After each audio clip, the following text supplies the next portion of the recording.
नमस्कार। इस समय हम क्षेत्र के इस पावन भूमि पे मौजूद हैं। हमारे साथ गुरु जी हैं जो हर 20 वर्षों से लगातार हांगकांग में रहते हैं और आते हैं। मैं ऐसे शख्सियत से आप लोगों को मुलाकात कराऊंगा जो इस पावन भूमि में माँ की भगवती में अपनी भक्ति से आराधना में लीन होकर दर्शन करने आता है। तो सर्वप्रथम मैं गुरु जी का नवरात्र के इस पावन अवसर पर स्वागत, वंदन, अभिनंदन इस मिर्जापुर की धरती पर कर रहा हूँ और आप लोगों से उनके बारे में और नवरात्र के बारे में कुछ जानकारी। सर गुरु जी क्या नाम है अपना, लोग दर्शकों को बताइए।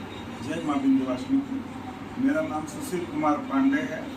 मैं हांगकांग रेजिडेंट हूँ, परमानेंट रेजिडेंट हूँ और 24 साल से मैं इस माँ भगवती के दरवाजे पे आता हूँ, दर्शन करता हूँ और मेरे साथ आए हुए सभी भक्तजन जो भी आते हैं माँ के दर्शन करते हैं।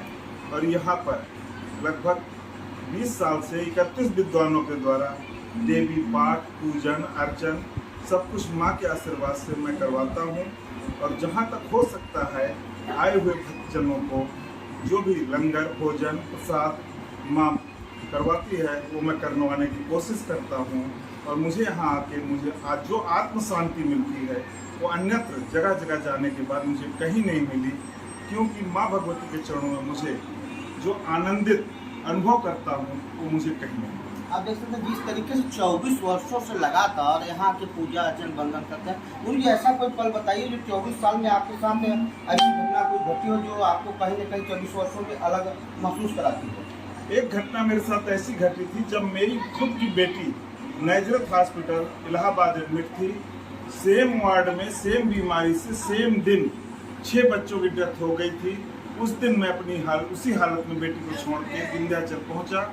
लेकिन यहाँ जब पहुंचा माँ के चरणों में पहुंचते ही मंदिर में मत्था टेका और मुझे दूसरे दिन सुबह ये पता लगा कि मेरी बेटी डिस्चार्ज होकर घर चली गई। उस दिन मुझे आत्म संतुष्टि मिली कि माँ के दरवाजे पे आने पे मुझे फल मिला। देख सकते हैं जिस तरीके से गुरु जी के आत्मचिंतन की बात सुनने के बाद मैं माँ पावन की धरा भूमि में खड़ा हूँ तो ऑन कैमरे के साथ यह अनुभव कर रहा हूँ कि मेरे शरीर के जो रोम रोम है वह मैं आपको दिखा सकता हूँ कि पूरे रोम हमारे इस अनुभव से गुरु जी जो व्याख्या के यह वास्तव में कहीं न कहीं आदिशक्ति माँ दुर्गा का विग्रह रूप है।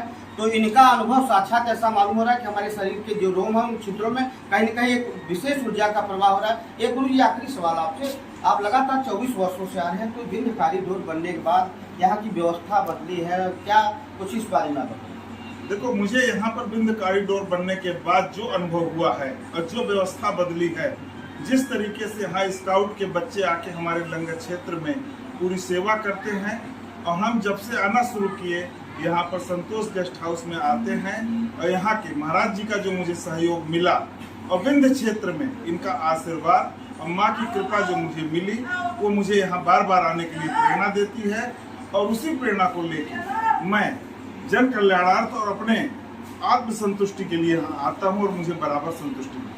भक्तों के लिए सर आखिरी सवाल, क्या संदेश देना चाहते हैं कि जो माता विंध्यवासिनी के धाम में अपनी मनोकामना पूर्ण करने के लिए इच्छा लेके आते हैं, उनके लिए आपके द्वारा अनुभव क्या संदेश है, क्या विचार है? मैं उनके लिए यही कहूँगा कि माँ के दर्शन मात्र से ही जो आनंद और हर कामनाएं पूर्ण होती हैं वो आके यहाँ खुद अनुभव करें तो ज़्यादा अच्छा होगा। मेरे बताने से हो सकता है कि वो ये सोचे कि गुरुजी अपने ही अनुभव बता रहे हैं, लेकिन मैं ये चाहूँगा कि मेरे अनुभव के साथ साथ खुद आए, यहाँ दर्शन करें और आनंद की अनुभूति लें। ये एक ऐसा मणिद्वीप पे स्थित मंदिर है जहाँ माँ विंध्यवासिनी का तीनों साकार रूप स्थित है जो कि संसार में कहीं नहीं मिलता।